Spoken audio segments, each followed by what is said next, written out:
Boa tarde, pessoal. Estamos aqui novamente com o Mãe Lévola News. Vamos agora falar sobre o almoço do sistema em Brasília. Bora lá. Bom, e agora vamos a Brasília, porque todos os 11 ministros do Supremo Tribunal Federal participaram de uma reunião na Corte para discutir com o Congresso e também com o governo o impasse relacionado às emendas parlamentares. E a gente conversa agora com o nosso repórter, Christian Costa, que traz todos os detalhes desse encontro aqui pra gente. Boa noite, Cris, seja bem-vindo. Esse almoço aí foi longo, durou aí mais de 3 horas, envolveu aí representantes dos 3 poderes. O que você destaca pra gente?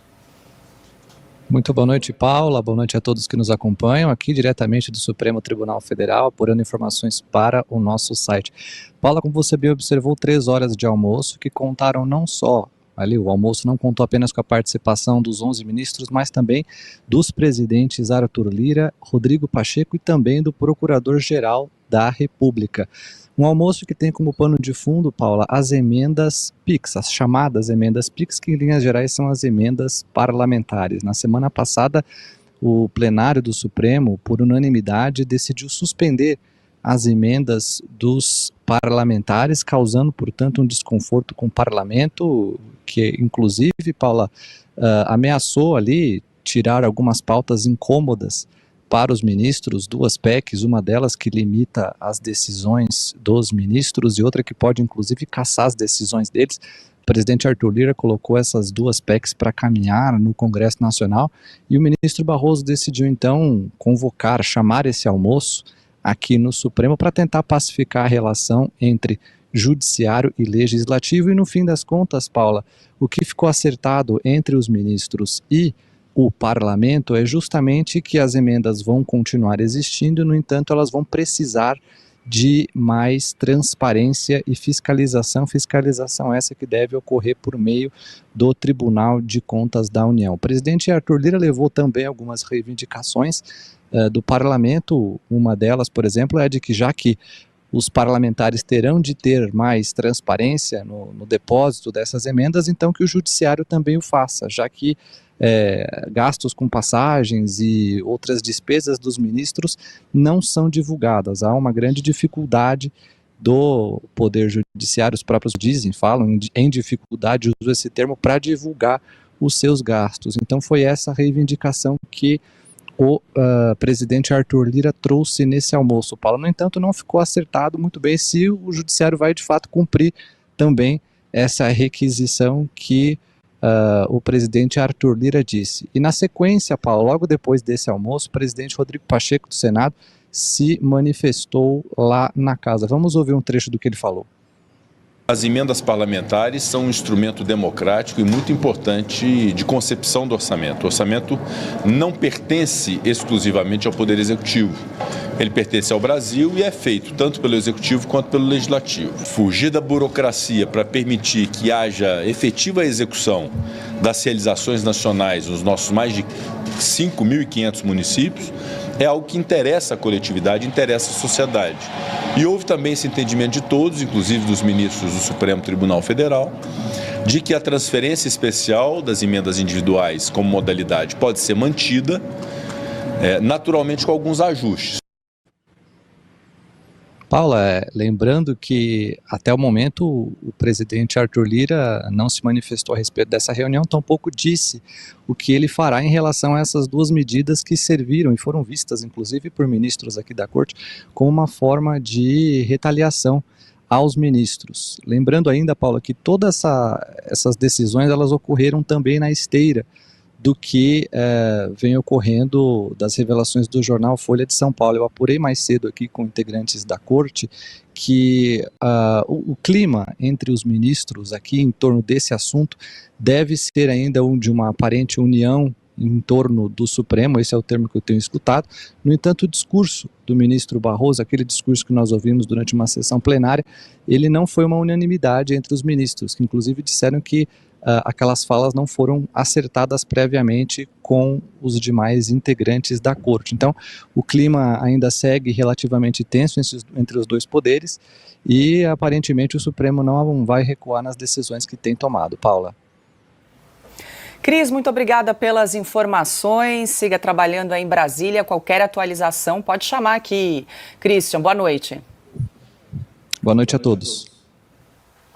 Deixa eu chamar a Ana para a gente fazer uma rodada aí em relação a essa reunião que ocorreu na tarde de hoje. Ana, muito boa noite, seja bem-vinda. Essa reunião que se estendeu aí por 3 horas, reuniu representantes dos 3 poderes, os 11 ministros do Supremo, o presidente do Senado, da Câmara dos Deputados, também o ministro da Casa Civil, Rui Costa, participou, Jorge Messias também, advogado-geral da União, e o PGR, Paulo Gonet, também estava presente nesse encontro. Pelo que disse aí o Christian, então, o que foi definido, as emendas vão continuar, mas com alguns ajustes para trazer aí mais transparência, que era uma reivindicação do Supremo. Vamos lembrar que essa questão das emendas, houve uma decisão do ministro Flávio Dino suspendendo o pagamento dessas emendas. Essa decisão monocrática do ministro Flávio Dino foi referendada por unanimidade no plenário do Supremo Tribunal Federal, e aí o Congresso resolveu então sentar para compor algum acordo em relação ao repasse de recursos. Boa noite, Ana. Boa noite, Paula. Boa noite, Piotr, Silvio, meu mestre Augusto. Muito boa noite à nossa audiência maravilhosa que olha para uma foto dessa, para essa festa, essa festinha da democracia, né? 3 horas de uma festa da democracia. Olhem a festa da democracia. Todos rindo, todos confortáveis, uma autonomia, é uma foto que representa a absoluta autonomia e independência dos nossos poderes, não é mesmo? Só que não. Essa foto aí é um tapa, mais um tapa na cara do brasileiro, porque não temos mais independência entre os poderes, não temos mais autonomia. O Rodrigo Pacheco, presidente do Senado, eu não sei se eu sou a única, viu, mas eu não entendo nada que ele fala, é platitudes, é blá, blá, blá, parece que ele liga um disquinho ali, fala, e não fala absolutamente nada, porque ele não tem nada para falar. Não existe nada para um presidente da Casa Revisora do Brasil, um presidente covarde, falar sobre o papel dele, porque ele não desempenha o papel dele.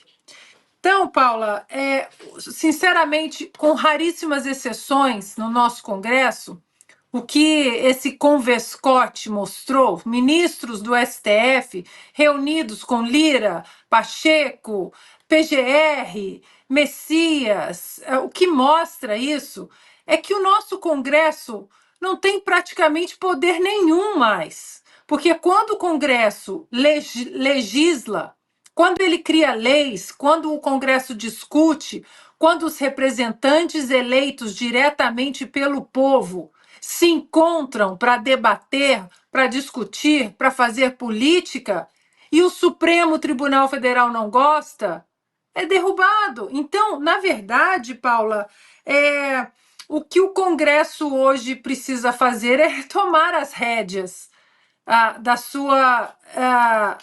sua gênesis institucional, que hoje não existe mais, que é legislar, que é debater.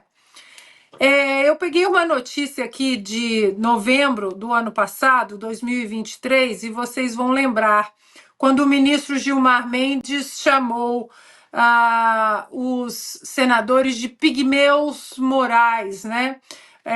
E era exatamente porque eles estavam discutindo, os pigmeus morais estavam discutindo uma PEC, era a PEC que limitava exatamente decisões individuais da corte, como essa que aconteceu com o Flávio Dino, uma decisão monocrática, né, dita como ajustes. E aí o ministro Gilmar Mendes rebateu a proposta, a emenda à Constituição, que limitava as decisões individuais, e disse o seguinte: Abro aspas. A proposta é uma ressurreição de cadáver outrora enterrado.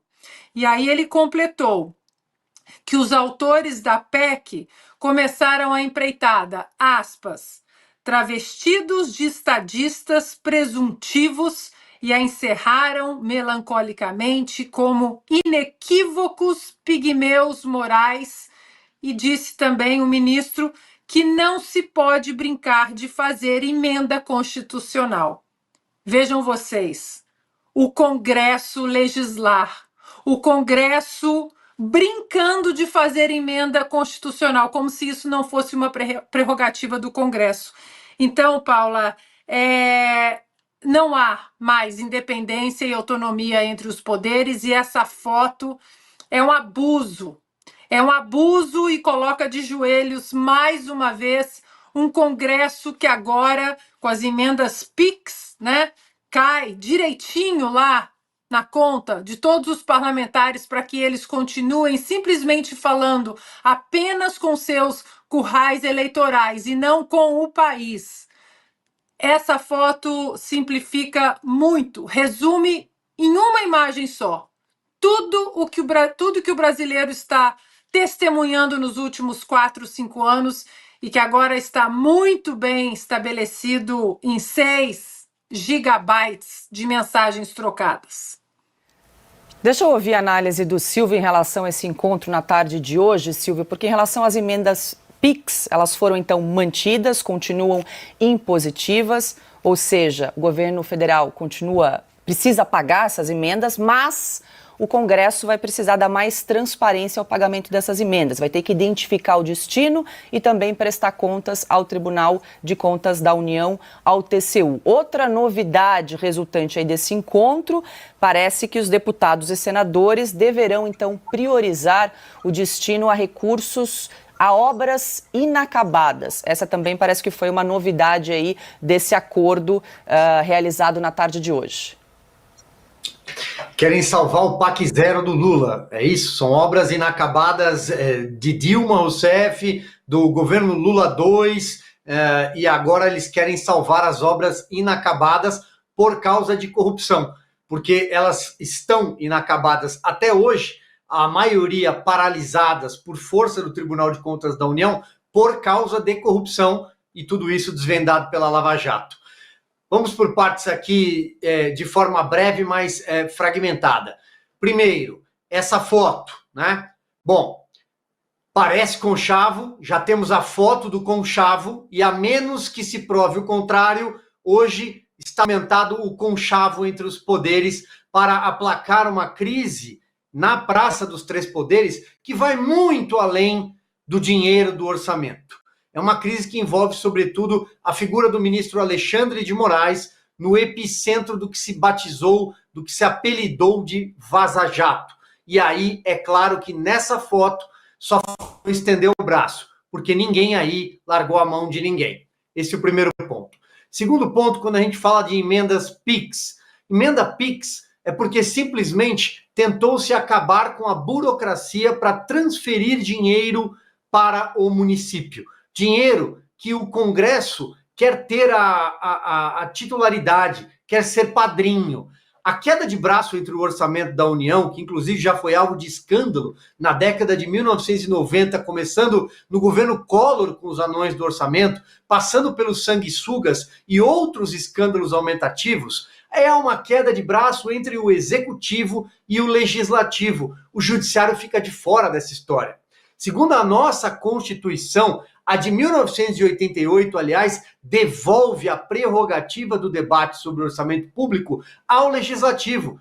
Vamos ao artigo 165 da Constituição, que é talvez o mais descritivo sobre o que é o orçamento público, que começa com o plano plurianual, o PPA, passa pela LDO, a Lei de Diretrizes Orçamentárias, a chegar à LOA, a Lei Orçamentária Anual. Tudo é debatido e negociado. O governo que tem maioria consegue ter mais força na distribuição de recursos para as suas obras. Assim como as emendas de bancada, que não entram aí exatamente nas emendas PIX, nas emendas individuais, já chego lá.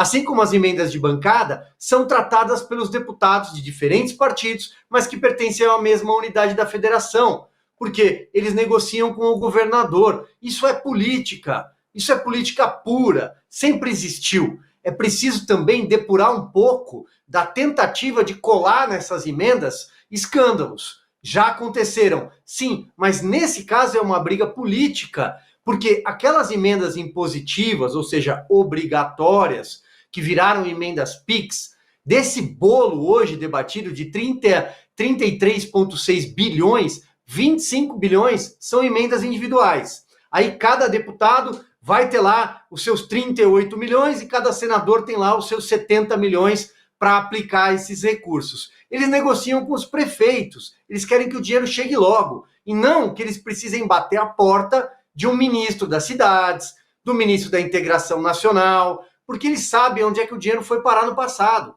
O dinheiro foi surrupiado. Então, esse é o debate. As emendas cresceram por força de uma tentativa do Congresso de se impor. Como eu disse, saíram lá de praticamente 17 bilhões de reais, chegaram a 29 e hoje são 33,6 bilhões de reais. Acho que a conta é essa. Vamos lá. É uma tentativa do Congresso de mostrar força. Agora, o Brasil de 2024 tem numa sala os ministros do Supremo dizendo para onde se deve discutir dinheiro público do orçamento. Onde é que isso está escrito na Constituição? Bom, o Silvio levantou um ponto, deixa eu passar aqui para a Ana, antes da gente rodar aqui no estúdio com o Piotr e o Augusto. Ana, a gente sempre pergunta como é que é aí nos Estados Unidos essa distribuição do orçamento com os parlamentares, tem o envolvimento da Suprema Corte, todo mundo senta aí e toma um cafezinho para discutir sobre a distribuição de verbas. Como é que funciona por aí, Ana? De jeito nenhum, Paula. Isso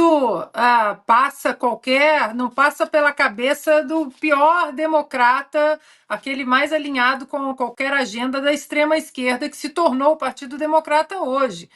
Aqui, cada estado cuida das suas coisas. Se você tem alguma coisa pendente no Congresso, você traz. Há uma votação aberta e nominal. Não existe votação secreta aqui nos Estados Unidos para nada, absolutamente nada. Sabatina do Senado, não tem essa, simplesmente passou por tantos votos a tantos. Não, quem votou a favor, quem votou contra, não tem essa coisa de aperta um botãozinho, a votação é secreta. Transparência. Sabe, pessoal, que eu não consigo entender? O Brasil copia tanta coisa dos Estados Unidos, mas o que de fato é necessário, ele não faz, principalmente essa parte da política. Infelizmente, nós estamos, de fato, no país da corrupção. Nós não podemos fazer nada. A única coisa que conseguimos fazer hoje é eleger novas pessoas, mesmo sabendo que as coisas acabam sendo complicadas para quem está entrando agora. É o único jeito. Não tem como. E começamos a exigir, de fato, que as nossas urnas sejam auditáveis, porque assim não terá como ter os problemas que já tivemos, e cada um no seu quadrado, né? É bem complicado.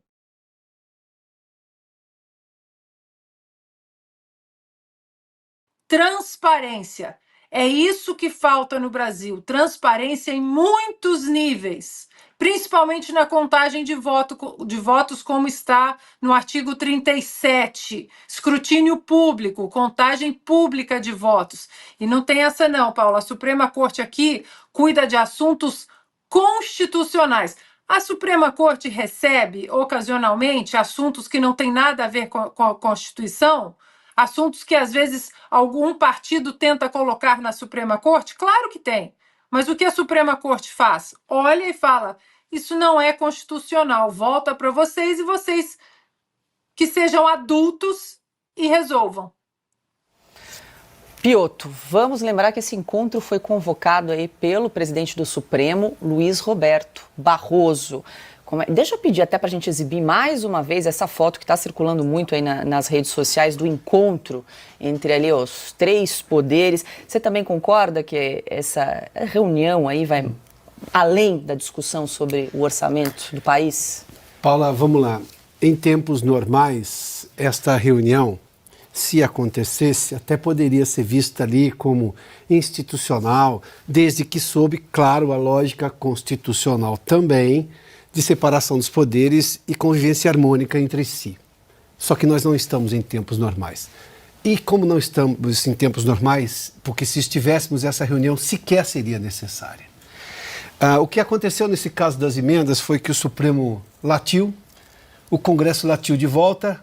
O detalhe é que o Supremo já tem mordido as prerrogativas do Congresso há muito tempo e até agora, pela liderança de Rodrigo Pacheco e Arthur Lira na Câmara, Rodrigo Pacheco do Senado e do Congresso e Arthur Lira da Câmara, não conseguiram ainda recuperar o prestígio do Congresso. Na verdade, não defendem o Legislativo como deveriam fazê-lo. Mas para se ter uma ideia, e isso explica muita coisa, né? Neste momento o TCU vai analisar um suposto favorecimento de 1 bilhão e 400 milhões de reais para prefeituras que, neste momento, o entendimento é que houve, na verdade, um direcionamento político. As prefeituras seriam, acho que Araraquara, Mauá, Diadema e Hortolândia, todas do PT, mais Cabo Frio e outras que não são do PT, mas são de partidos aliados. Claro que o parlamentar olha para isso e fala, pera um pouquinho, por que você quer que o governo vá lá e decida? Ele vai levar só para o lado político. Aliás, esse é um entendimento, inclusive, é uma reportagem que o UOL está trazendo já de alguns dias, mas o subprocurador-geral do Ministério Público, no TCU, Lucas Rocha Furtado, pediu hoje que a Corte apure se houve desvio de finalidade no direcionamento bilionário do governo Lula a 6 prefeituras aliadas, como revelou o UOL, inclusive. Objetivos meramente político-eleitorais, entre aspas essa frase, na representação enviada ao presidente do TCU, Bruno Dantas, o subprocurador afirmou que, abre aspas, inevitável a suspeita de tratar-se de favorecimento pessoal por afinidade político-partidária com vistas, no mínimo, a benefícios eleitorais. Este é ano de eleições municipais. Se o Rodrigo Pacheco se faz de cego e fala um monte de coisa, e a Ana tem razão, tem coisas que ele fala, que você fala onde é que ele quer chegar com essa frase, ou mesmo Arthur Lira, os deputados não estão cegos. E eles sabem o que eles vão ter que enfrentar na prefeitura. O prefeito pede verba, óbvio. Tem uma série de coisas, eu já disse várias vezes e vou reafirmar. Eu não vejo problema em parlamentares apresentarem emendas. Eu sou de uma cidade do interior e lá o ministério não chega. Se o deputado não ouvir o prefeito numa carência, o que eu defendo é, obviamente, transparência, mas transparência para todo mundo. Inclusive, neste 1 bilhão e 400 milhões de reais a prefeituras, 6 prefeituras aliadas do governo.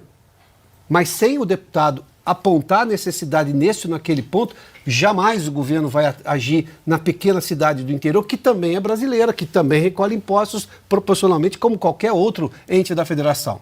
Então, nós estamos falando aqui especificamente de uma mera questão política. Agora, tem um relatório aqui da XP que foi divulgado agora à tarde, Paulo, eu já encerro minha participação sobre esse assunto, em que está dizendo exatamente o seguinte, que teria havido um acordo para que se esfriassem novamente no Congresso Nacional essa, por exemplo, decisão do Arthur Lira recentemente de engavetar aquilo que já foi aprovado no Congresso Nacional, no Senado, que a Ana já fez menção, que é uma medida clara contra decisões monocráticas, de decisões colegiadas no Congresso e também do Executivo, ou seja, um ministro monocraticamente não pode ser contra aquilo, tem que passar pelo colegiado como um todo, e também nesta de você ir lá e não repassar o dinheiro que eles estão pedindo a mais para o Poder Judiciário. Ou seja, se a gente vir a Câmara agora não dar andamento a isso, bom, ficou claro que é um acordão. E do pior nível possível. Ali a gente vê o Congresso prostrado. O Congresso deveria se negar a participar dessa reunião. Mande o Senado formalmente comunicar o que pensa e o Congresso vota da forma que também, obviamente, a consciência manda. Esta reunião, em tempos normais, jamais seria necessária. Pois é, Augusto. Essa PEC sobre decisões monocráticas dos ministros foi aprovada no Senado em dezembro do ano passado, sim. Estava parada, engavetada há 8 meses. Arthur Lira, então, resolve desengavetar, coloca na mesa para discussão e aí temos esse encontro de hoje. Será que vai voltar para a gaveta? Isso é uma foto de uma relação incestuosa. Só estão posando né, para isso aí, porque já está tudo decidido. Quando você faz uma reunião com esse tamanho, você só está comemorando alguma coisa, porque você decide em petit comité. Sim. Claro, você vai fazer um acordo. Você acha que se chega a algum acordo com tanta gente, não dá tempo de cada um opinar. Sobretudo, como lembrou aqui o Silvio, nós temos o nosso conselheiro Acácio, que é o Rodrigo Pacheco, é o personagem lá do meu primo Basílio, do Essa de Queiroz, que só falava platitudes, bobagens. Então ele vem, a coletividade. Quem fala coletividade pode parar de ouvir. É coisa de candidato a vereador na primeira campanha. Eu vou servir a coletividade. Estou pensando na sociedade. Está pensando em outras coisas aí, impublicáveis. Eu queria saber quais foram os representantes de cada poder que se reuniram. Esses fizeram acordo. No petit comité. É lógico, e esses não contam o que é que foi negociado. Queria saber o que estão festejando. Ali deve ser um acordo interessante, porque você vê ministros do Supremo nomeados por diferentes presidentes, estão todos contentes. Inclusive os dois mudinhos do Bolsonaro estão lá? Estão na foto? Estão todos na foto. Agora, meu Deus do céu, você quando tinha para um caso sério para resolver, e não uma maneira de desviar dinheiro do povo, como eles estão tratando, já trataram, ali você mandava negociadores sérios, que é em busca de um acerto, que livrasse o país de uma crise. O melhor exemplo de negociador é o Tancredo Neves. Quando ele entrava num acordo para evitar uma guerra civil, como ocorreu depois da renúncia do Jânio. Os militares não queriam a posse do vice-presidente, o vice-presidente tinha apoio suficiente para querer ser empossado, e foi lá o Tancredo negociar com um militar que era o general Ernesto Geisel, que chefiava o gabinete militar dos ministros militares que estavam no poder na prática. Durou 7 dias esse negócio. O Congresso evitava problemas, agora ele cria. Quanto nós vamos pagar por essa reunião aí? Não fazemos ideia. Agora, o que está certo é que eles vão continuar distribuindo dinheiro em segredo. Sim. Para se reeleger. E vários que estão aí todos risonhos nem sabem quem conversou e o que foi tratado, porque a gente sabe que cada poder, aí a Câmara é representada aí pelos seus presidentes. Os outros poderes, não necessariamente, tem ministros demais no Supremo. Eles não têm nada mais para fazer, não estão com processo para julgar. Até o Alexandre de Moraes não perde nenhuma, mas os outros civis também estão trabalhando. Ele ali está trabalhando para se livrar dos problemas que tem, porque ele tem mais explicações a dar, em vez de ficar posando para foto. Bom, pessoal, esse aí é o jornal Oeste Sem Filtro. Hoje, um dos poucos jornais que eu assisto, eu sei que eles fazem de tudo para passar a informação mais clara, objetiva e verdadeira possível. Espero que vocês tenham gostado e precisamos orar pelo nosso país, pois do jeito que está, não dá para ficar.